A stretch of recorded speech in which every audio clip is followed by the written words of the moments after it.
Sejam muito bem-vindos ao Poupar Investir Lucrar. E eu sou o João Paulo. Quando falamos de investir, a maioria das conversas gira à volta de ações, ETFs, imobiliários e até as criptomoedas. Mas há um instrumento que existe há séculos que financia empresas, que sustenta economias e que raramente é explicado com a profundidade que merece. As obrigações de empresas. Elas não são excitantes, não fazem manchetes, nem criam euforia. Podem ser uma das peças mais inteligentes num portfólio equilibrado.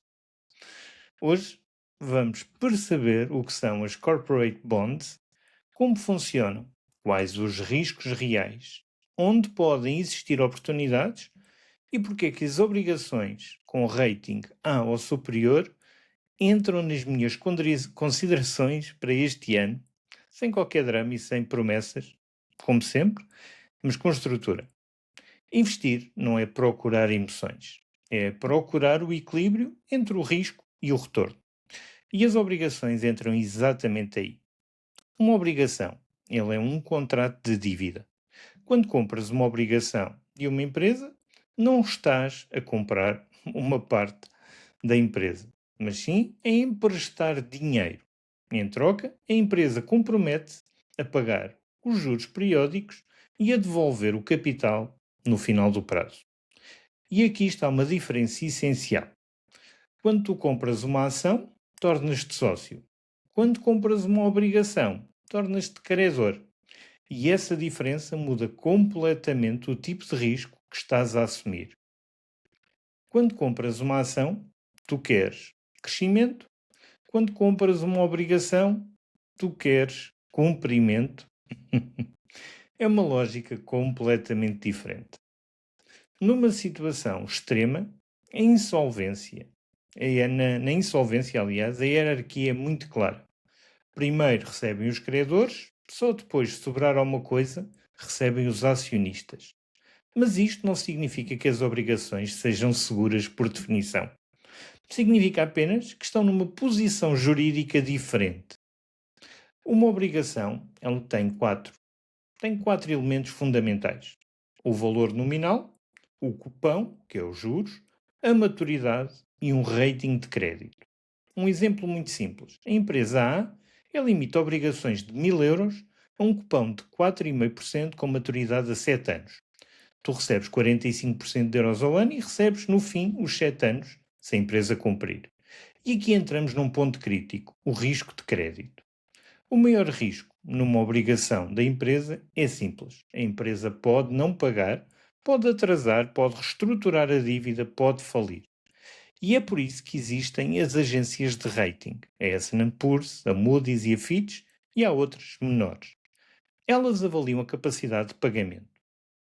Uma escala muito simples, tens AAA, que é extremamente seguro, o AA muito sólido, A sólido, BBB intermédio, BB ou inferior especulativo.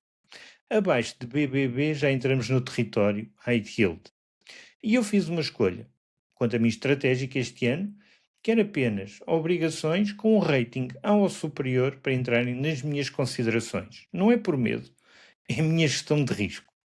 Um cupom alto, ele pode parecer muito atrativo, mas muitas vezes não é o rendimento alto, é um risco disfarçado.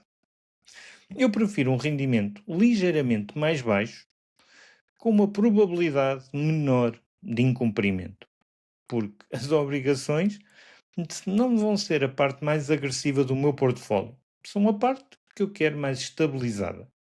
E existe também um outro erro relevante: a taxa de juros. Quando as taxas de juros sobem, o preço das obrigações desce. Se tu tens uma obrigação que paga 3% e o mercado começa a oferecer 5%, a tua obrigação ela perde atratividade. Logo, o preço da mesma ajusta. Isto significa que as obrigações têm volatilidade, menor do que as ações em média, mas também têm, e apresentam possibilidades. Falte mais quando publicar o episódio sobre o mercado secundário de obrigações. E vou-te apresentar também um pouco mais da minha estratégia. As obrigações não significam um preço fixo, significam fluxo fixo, se mantidas até à maturidade. Se mantiveres até ao vencimento, a empresa paga ou seja, recebes o valor nominal, mas no caminho o preço pode oscilar. Quem investe através de ETFs sente essa oscilação mais diretamente no preço. Durante muitos anos, as obrigações pagavam pouco, 1 a 2% e até por vezes menos. Mas com o ajuste das taxas, o cenário hoje mudou e já é possível encontrar obrigações investment grade, ou seja, a pagar 3 e 4% e até por vezes já encontras com mais. Não estamos a falar de retornos espetaculares, não. Estamos sim a falar de um rendimento previsível num mundo onde a previsibilidade voltou a ter valor, convenhamos. O conceito importante aqui é o spread. E o spread é a diferença entre a taxa da obrigação, empresarial no caso, e a taxa de dívida pública equivalente. Quanto maior o risco percebido, maior o spread. E neste momento, em empresas sólidas, os spreads continuam, na minha opinião, interessantes. E vamos falar agora de riscos. Empresas falham, mesmo as grandes, mesmo as mais conhecidas. Crises económicas, elas podem aumentar até os incumprimentos. A inflação pode corroer o retorno real. Spreads podem disparar em recessões. As obrigações reduzem risco, mas não o eliminam. Confundir as duas coisas pode ser extremamente perigoso. High yield pode ser tentador, mas num portfólio equilibrado, a função das obrigações não é maximizar o retorno, é suavizar o caminho.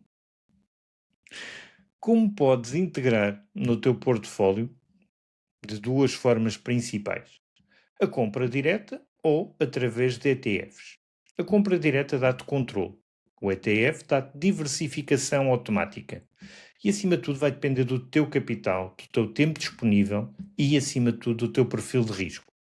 Para mim, neste momento, as corporate bonds com o rating A ou superior entram como complemento. Elas não substituem as ações, não são a parte agressiva, são a parte estabilizadora. Daí ter decidido que queria que valessem até 20% da minha carteira. Obrigações de empresas não são excitantes, não. Mas são estratégicas, oferecem um rendimento previsível, ajudam-me a reduzir a volatilidade e diversificam as fontes de retorno. O erro não é investir em obrigações. O erro é investir sem perceber o risco. E investir bem não é procurar máximo retorno possível.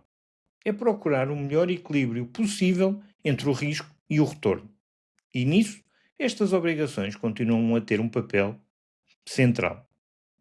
Obrigado por ficares até ao final e, como sempre, poupar é o início, investir é o caminho, mas lucrar, esse é mesmo o nosso destino.